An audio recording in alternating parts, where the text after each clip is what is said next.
அனுபவம் நூறு யூடியூப் சேனல்லேருந்து முருகாஸ் பேசுகிறேன். அன்பு சகோதர சகோதரிகளே, எப்படி இருக்கீங்க? நல்லா இருக்கீங்களா? சரி, இந்த எபிசோடில் நம்ம பார்க்க போகிறது மகிழ்ச்சியாக இருப்பது எப்படி. சரிங்களா? சரி, மகிழ்ச்சியாக இருக்கணும். இந்த மகிழ்ச்சிங்கிறது எங்கே கிடைக்கும்? எந்த கடையில் கிடைக்கும்? எவ்வளோ கிலோ என்ன விலை அப்படின்னு தேடிட்டுருக்காதீங்க. எங்கே இருக்காது. மகிழ்ச்சிங்கிறது உங்கள்கிட்ட தான் இருக்குது. சரிங்களா? இதுக்கு சில உதாரணம் சொல்கிறேங்க. உதாரணத்துக்கு அந்த காலத்தில் பெரியவர்கள் நம்ம இருக்க டென்ஷன் தான் உணர்ந்துருந்தாங்க. சரி, இந்த டென்ஷனை குறைக்கிறதுக்கு சில கொண்டாட்டங்கள், கேளிக்கைகள் அதெல்லாம் ஏற்படுத்தியிருந்தாங்க. சரிங்களா? ஒவ்வொரு வாய்ப்பு கிடைக்கும் போதும் கொண்டாடி மகிழணும். அந்த காலத்து வாழ்க்கை முறையே பார்த்திங்கன்னா 6 மணிக்கு மேலே, அது சூரியாஸ்தமனம் ஆன பிறகு எந்த வேலையும் இருக்காது. எல்லாம் ஆடிப்பாடி நல்லா பண்ண வேண்டியது. அப்புறம் நைட்டு சாப்பிட்டு 8 மணிக்கு உறங்கிடுவது. கரண்ட்டும் கிடையாது இல்லைங்களா? ஸோ அது ஒரு வாழ்க்கை ஒரு மாதிரி இருந்தது. டென்ஷன் என்னது, பிபின்னா என்னன்னு தெரியாமல் இருந்தது. சரி, இப்போ எங்கள் ஊரில் என்ன பண்ணுங்க, பெரியவங்க கொண்டாடுறதுக்குன்னு சில பண்டிகைகளை ஏற்படுத்திட்டு, அது பண்டிகைகள்லாம் கொண்டாடுற மாதிரி, சின்ன சின்ன பண்டிகைலாம் கொண்டாடுற மாதிரி பண்ணிடலாங்க. அது மக்கள் அந்த டென்ஷனோட வாழ்க்கையில் ஒரு நாள் ரிலீவ் ஆகி நல்லா இருக்கணுங்கிறது அவங்களுடைய எண்ணம். சரிங்களா? இப்போ பார்த்திங்கன்னா மதுரையில் வருஷம் வருஷம் கள்ளழகர் வைகாத்தில் இறங்குவார் இல்லைங்களா? அதே மாதிரி ரெப்ளிகா திண்டுக்கல்லில் தடிக்கொம்பில் சவுந்தரராஜ பெருமாள் அப்படின்னு கோவில் இருக்குது. அந்த கோவிலேருந்து பெருமாள் திண்டுக்கல் நகருக்கு வருவாருங்க. திண்டுக்கல் நகருக்கு வரும்போது அதை எதிர் சேவை பண்ணுறதுக்கு அங்கே என்ட்ரன்ஸில் அங்கு நகர் அப்படின்னு இருக்கும். இப்போ மேம்பாலம் கீழே இருக்குங்க. அது எம்இஎம் காலேஜிலேருந்து திருச்சி பைபாஸ் போகிற வழியில் கீழே இருக்குங்க. அப்போ மேம்பாலம்லாம் கிடையாது. Railway cater, level crossing, manual level crossing. அங்கே அங்கு நகருங்கிற இதில் 1 hour ஃபுல்லாக தங்கியிருப்பாருங்க. அப்போது அதை ஒரு வைபவமாக பண்ணிட்டு எங்கள் சமூகத்தை சேர்ந்தவங்க எங்கள் குடும்பத்தொழில் நெசத்தொழில் எல்லாருமே வேலை பார்க்கணும். ஆண்கள், பெண்கள், குழந்தைகள் எல்லாமே வேலை பார்க்கணும். வேலை பார்த்தா தான் இந்த தொழில் பண்ண முடியும். ஸோ எல்லோரும் ஒழிக்கிறப்போ ஒரு நாள் விடுமுறை வேணும்ன்ட்டு அதை ஏற்படுத்தி என்ன பண்ணுங்க, அன்றைய நேரத்துக்கு இருந்தீங்க எல்லோரும் போய் அங்கே தங்கி ஒரு நாள் ஃபுல்லாக ஜாலியாக இருக்கணும் அப்படிங்கிற ஒரு இது. எல்லாமே காலையில் 8 மணிக்கெல்லாம் போயிடுவாங்க. மத்தியானம் சாப்பிட வேண்டியது எல்லாம் எடுத்துகிட்டு போயிடுவாங்க. புளி சாதம், சுண்டல், தயிர் சாதம் அதை எடுத்துகிட்டு போயிடுவாங்க. எடுத்துகிட்டு போயிட்டு அங்கே வரிசையாக புளிய மரம் இருக்குங்க. அப்போல்லாம் நிறைய புளிய மரம் வரிசையாக ஒரு 20 புளிய மரம். அங்கே ஜமுக்கானம் விரித்து அங்கேயே உட்காந்து எல்லாம் டைம் பாஸ் பண்ணுவாங்க. அது ரோட்டில் பஸ் வரல வரும். இவ்வளோ டிராஃபிக் கிடையாதுங்க. அப்போ பார்த்திங்கன்னா எங்கள் பாட்டி வீட்டிலேருந்து ஒரு நீர்மோர் பந்தல் ஒன்று அமைச்சிருப்பாங்க. வருஷம் வருஷம் பண்ணுவாங்க.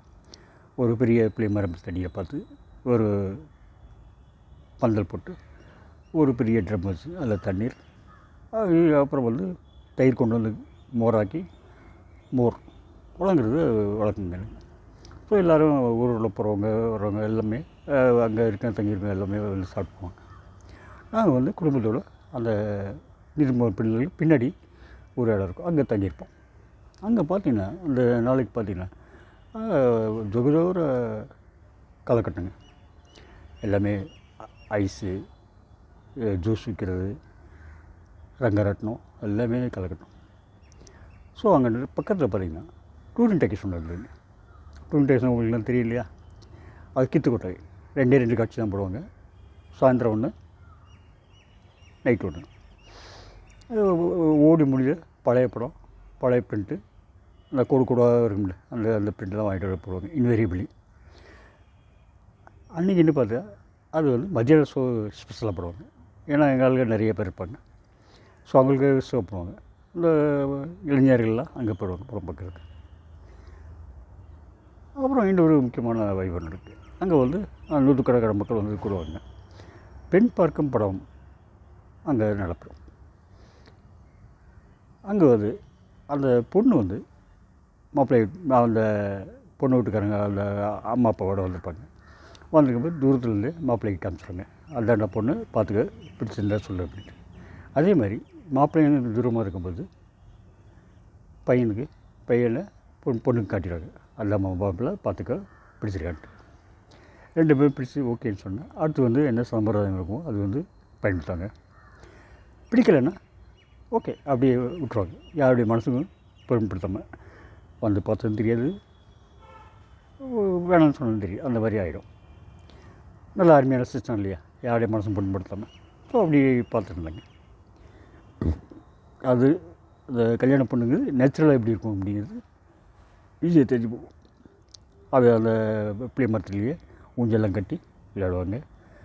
ஸோ அது ஒரு ஜாலியாக இருக்குங்க. அந்த ஈவினிங் முடிஞ்சதுமே எல்லாம் புறப்பட்டு மாட்டு வண்டிகள், அது அந்த காலம் அந்த கூரை வண்டிம்பாங்க இல்லையா, மேற்கூரையை போட்டுருவோம். அந்த கூரை வண்டி இங்கே நாகர்நகர்லேருந்து அங்கேருந்து புறப்பட்டு போவோம். இந்த இளைஞரெல்லாம் எல்லாம் சைக்கிளில் போவாங்க. நாங்கள் வந்து சிறு குழந்தைகள் இருக்கிறதில்ல அந்த மாட்டு வண்டியில் உட்காந்து போவோம். அந்த பாத்திரம்லாம் சாப்பாடு பாத்திரம்லாம் வச்சு. ஸோ அதே ஒரு ஜாலியாக இருக்குங்க. அடுத்து வந்து வளர்ந்த பிறகு அப்புறம் மும்பை வந்துடுச்சு. மும்பை வந்த பிறகு மும்பைக்கு கொண்டாட்டம்லாம் சொல்லியே தெரிய வேண்டாம். அந்த மழைக்காலம் முடிஞ்சது ஒரு 6 மாதத்துக்கு வரிசையாக பண்டிகை வரும், நல்லா கொண்டாடுவாங்க. அங்கே வந்து எப்பவுமே அவங்க டென்ஷனாக இருக்காங்க மக்கள்.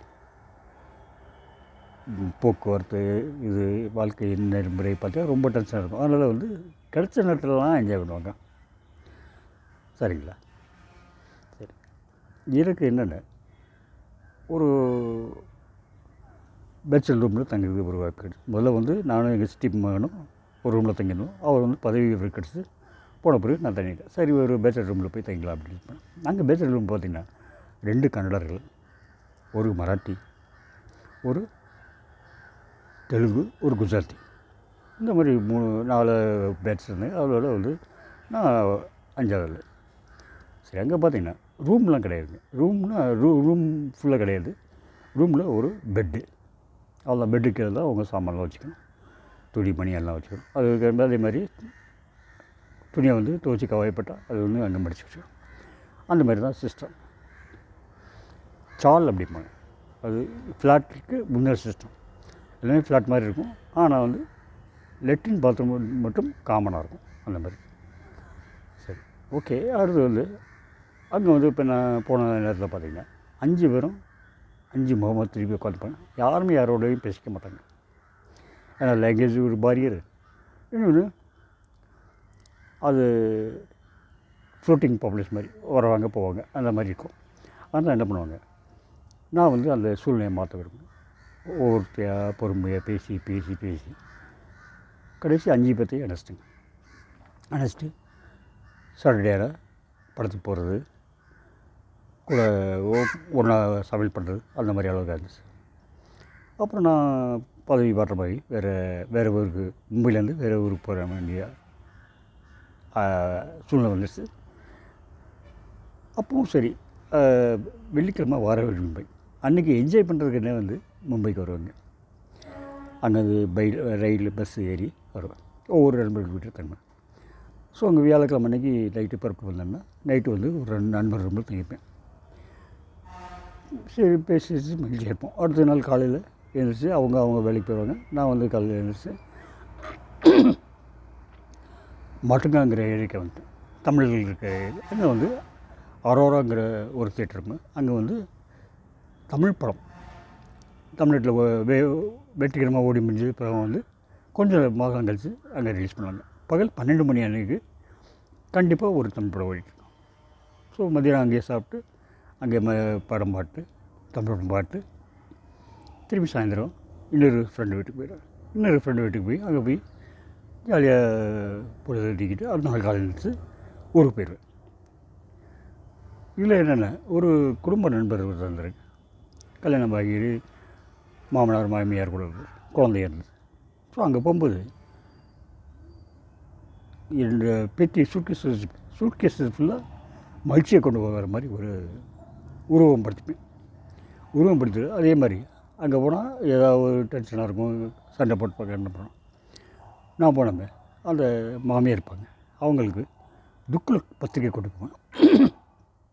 அவங்களுக்கு ரொம்ப பிடிக்கும் படிக்க. ஸோ அது படிக்க கொண்டு போவேன். அந்த மாமனார் வந்து ஒரு இராணுவ வீரருங்க. அவர் வந்து முதலாம் உலகப் போரில் போர் பண்ணியிருந்தார். ஸோ அந்த கதையெல்லாம் சொல்லுவார். அந்த கதையெல்லாம் அங்கே கேட்க வந்து யாரும் இல்லை, எல்லாம் கேட்டு சலிச்சாச்சு. எனக்கு வந்து இதெல்லாம் எக்ஸ்பிரஸாக ரொம்ப இன்ட்ரெஸ்டாக இல்லை. நல்லா உட்காந்து அவர் சொல்கிறதெல்லாம் கேட்டிருப்பேன். அது அவருக்கு ஒரு மற்ற சந்தோஷம்.